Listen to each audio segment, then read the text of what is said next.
Good evening. It's Thursday. I know, been a couple of days since I made a video.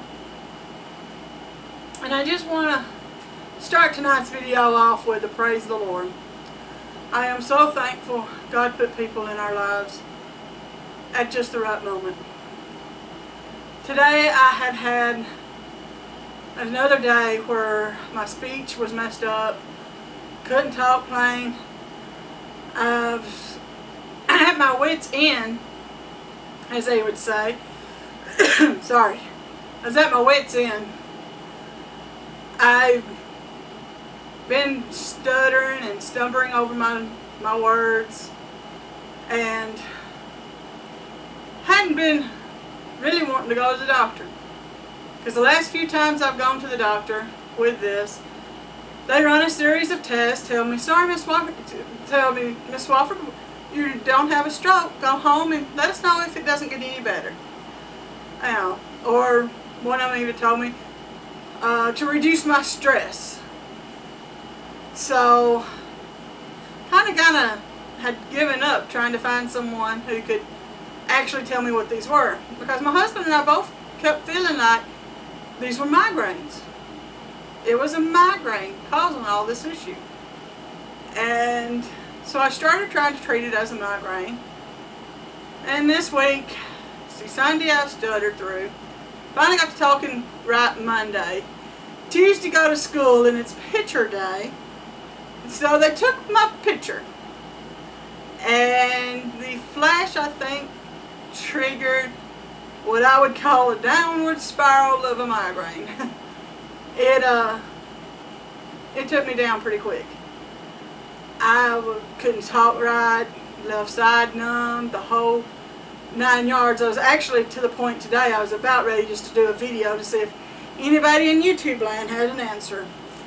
But I told my husband, I texted him, I said, honey, I give up, take me somewhere. I gotta have answers. Sometimes my body gets under stress and my heart flutters. Just one of those things. It's basically because of the way it was sewn up the last time I had my heart surgery. It can kind of misfire some. And I'm used to it. And today it just would not quit fluttering. Usually it only happens if, I drink something like diet drinks or something. Something in the diet drinks makes it flutter worse. Or if I'm under severe stress. It's one of the reasons I've learned really how to handle stress. I have to say, I think sometimes I don't deal with the stress well enough. Brett and I have been talking about that the last couple of days. But I went and I told him I should take me somewhere. So he took me to the local walk-in clinic.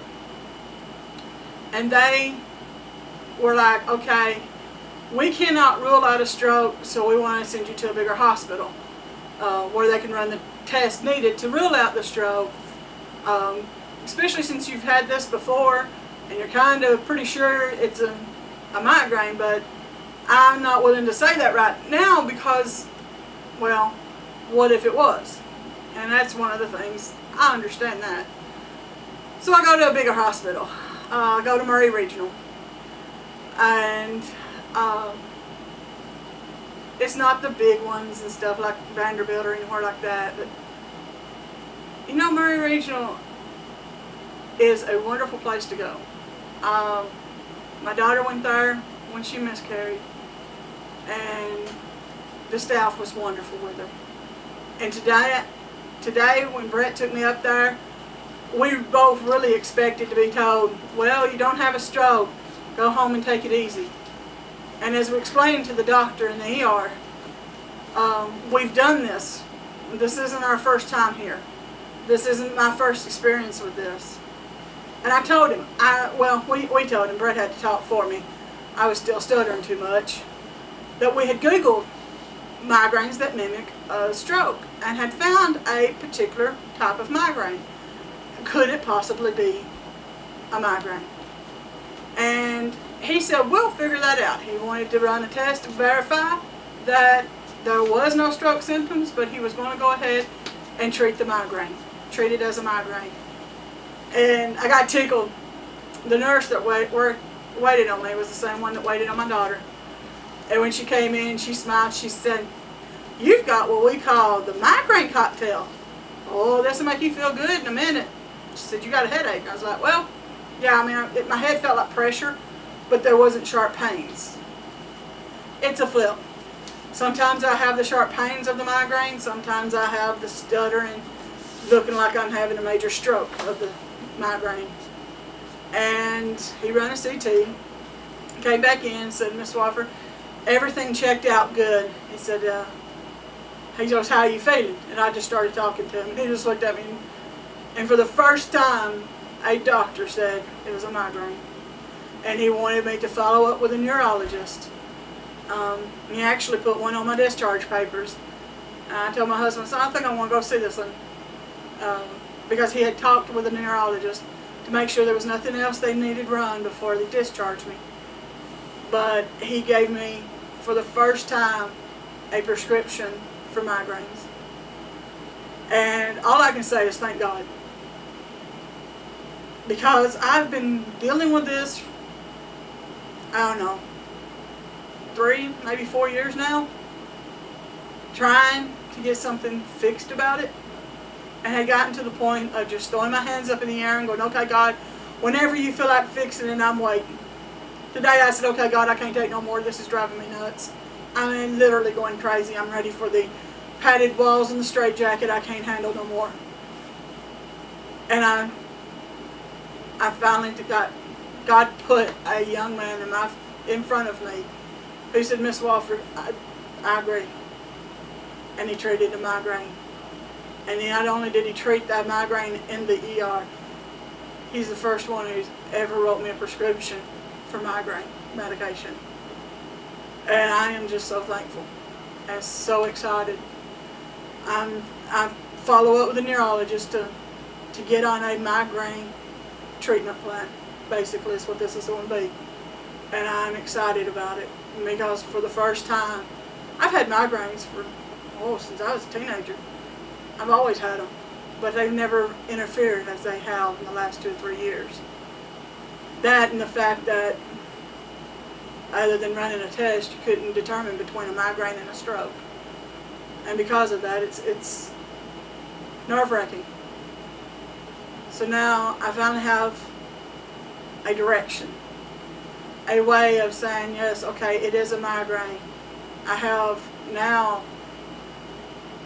hopefully I'll follow up with this neurologist, and I'm just praying, God, give them wisdom. Get us on the right path. Because as much as I believe God can touch me right now and heal me, I also believe there's doctors for a reason. And sometimes He uses them. Because today I was at that point of, God, I don't know what else to do. I'm just going to give up and go to a doctor and just see what happens. I knew God could heal me. That I don't doubt. But I also know sometimes He uses doctors and hospitals to do it. And I'm very thankful that today He put that young man in front of me. I don't know, maybe he has migraines himself, I don't know, but he's the first one who really took me and Brett seriously when we said we believe this is a migraine.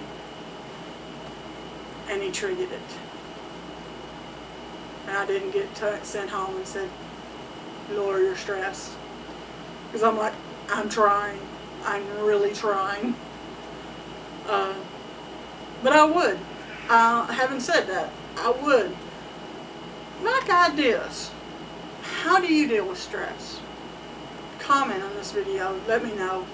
Because I'm trying my best to find ways of lowering my stress any way I can.